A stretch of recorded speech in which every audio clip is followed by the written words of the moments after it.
10 science chapter 2 તેની IMP અને આખા ચેપ્ટરનું સંપૂર્ણ રિવિઝન ફક્ત આ શોર્ટ વિડીયોના અંદર. તો વિડીયોને લાસ્ટ સુધી ખાસ જોજો, કેમ કે આમાં જે વસ્તુ આપેલી છે તે બધી પૂછાવાની સૌથી વધારે શક્યતા છે.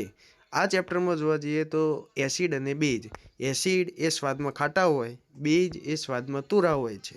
એસિડ એ ભૂરા લિટમસ પેપરને લાલ કરે છે, જ્યારે બેઝ એ લાલ લિટમસ પેપરને ભૂરું કરે છે. હવે લિટમસ અને હળદર એ કુદરતી સૂચક છે, જ્યારે મિથાઇલ ઓરેન્જ અને ફિનોલ્ફથોલીન એ કુદરતી સૂચક છે. કેટલાક પદાર્થની વાસ એસિડિક અને બેઝ માધ્યમમાં બદલાઈ જાય છે, જેને ઘાણેન્દ્રિય સૂચક કહેવામાં આવે છે. ઉદાહરણ તરીકે ડુંગળી અને વેનીલા અર્ક. એસિડ અને બેઝ ધાતુ સાથે પ્રક્રિયા કરીને હાઇડ્રોજન વાયુ ઉત્પન્ન કરે અને ક્ષાર બનાવે છે. ખાસ યાદ રાખજો, એસિડ અને બેઝ ધાતુ સાથે પ્રક્રિયા કરે, હાઇડ્રોજન વાયુ ઉત્પન્ન કરે અને ક્ષાર બનાવે છે. કેટલીક ધાતુઓ સોડિયમ હાઇડ્રોક્સાઇડ સાથે પ્રક્રિયા કરે છે. હવે પીએચ માપક્રમ એ 0 થી 14 સુધીનું હોય, ખાસ યાદ રાખજો, જેમાં 0 એટલે કે ખૂબ જ એસિડિક, 14 એટલે ખૂબ જ આલ્કલાઇન અને તટસ્થ દ્રાવણની પીએચ 7 હોય છે. આ ખાસ યાદ રાખજો મિત્રો, ઘણીવાર એમસીક્યુમાં પૂછાઈ જાય છે કે તટસ્થ દ્રાવણની પીએચ કેટલી, તો 7. પીએચ માપવા માટે સાર્વત્રિક સૂચક વપરાય છે. આપણું શરીર એ 7 થી 7.8 પીએચની મર્યાદામાં કામ કરે છે, અને વરસાદી પાણીની પીએચ જો 5.6 કરતાં ઓછી હોય તો તેની એસિડિક વર્ષા કહેવાય છે. ઘર આંગણાની માટીની પીએચ, જેમાં વનસ્પતિનો તંદુરસ્ત વિકાસ માટે જરૂરી હોય છે, આ વિશિષ્ટ પીએચ વિસ્તારની જરૂર હોય છે. આપણા પાચનતંત્રમાં પીએચ, જેમાં આપણું જઠર હાઇડ્રોક્લોરિક એસિડ ઉત્પન્ન કરે છે, જે ખોરાકનું પાચન કરવામાં મદદ કરે છે.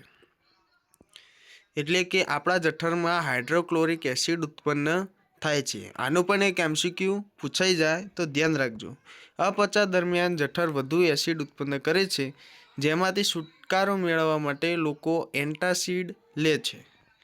દાંતનું સડવું એ પીએચના ફેરફારના કારણે થાય, જેમાં મોઢાની પીએચ 5.5 કરતાં ઘટી જાય ત્યારે દાંતનું સડવું શરૂ થાય છે. આ એમસીક્યુમાં પૂછાઈ જાય કે દાંતનો સડો ક્યારે શરૂ થાય છે, તો જવાબ આવશે જ્યારે મોઢાની પીએચ 5.5 કરતાં ઘટી જાય ત્યારે.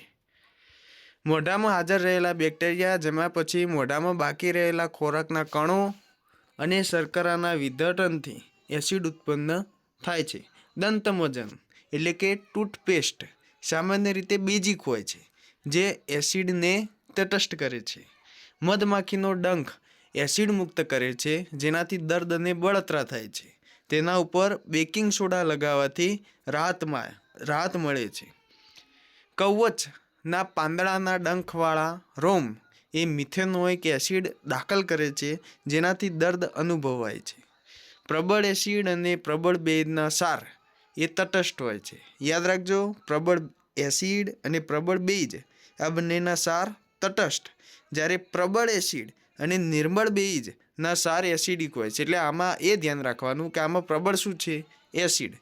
તો પ્રબળ એસિડ હોય તો એનો ક્ષાર એસિડિક જ હોવાનો, જ્યારે પ્રબળ બેઝ અને નિર્બળ એસિડના ક્ષાર બેઝિક હોય છે. આમાં યાદ એ રાખજો કે આમાં પ્રબળ શું છે, બેઝ, તો તેનો ક્ષાર પણ બેઝિક હશે. સોડિયમ ક્લોરાઇડ NaCl એક તટસ્થ ક્ષાર છે.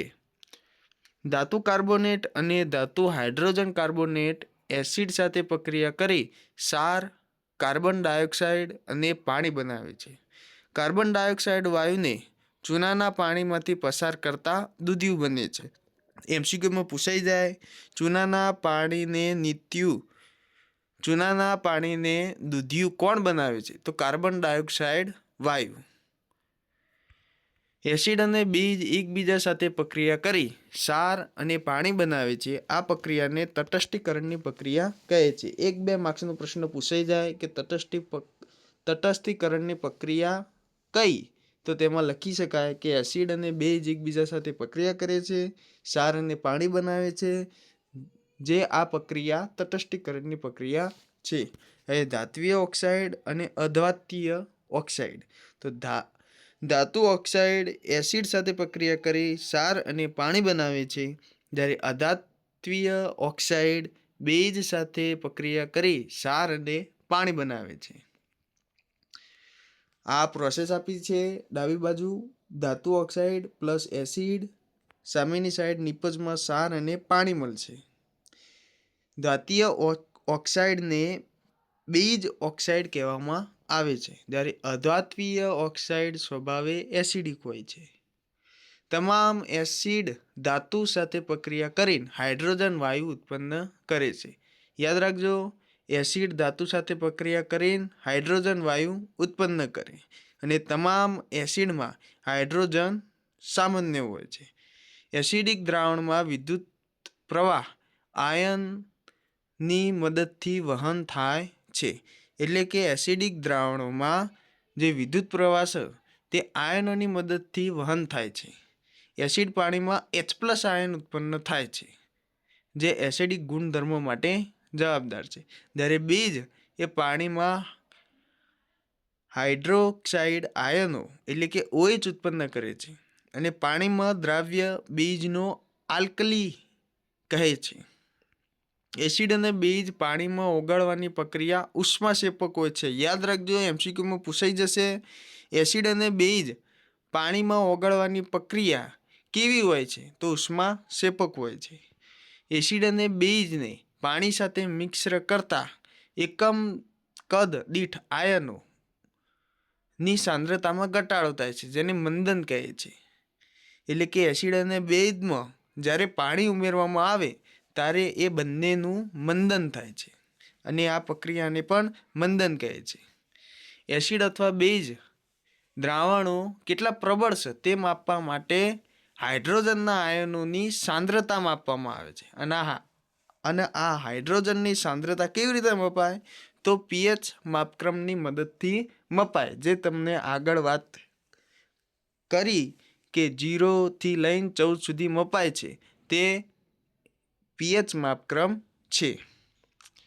સોડિયમ ક્લોરાઇડ જલીય દ્રાવણમાંથી વિદ્યુત પ્રવાહ પસાર કરતા સોડિયમ હાઇડ્રોક્સાઇડ બને છે, જે પદ્ધતિને ક્લોર આલ્કલી પ્રોસેસ કહે છે, જેમાં એનોડ પર ક્લોરીન વાયુ અને કેથોડ પર હાઇડ્રોજન વાયુ મુક્ત થાય છે.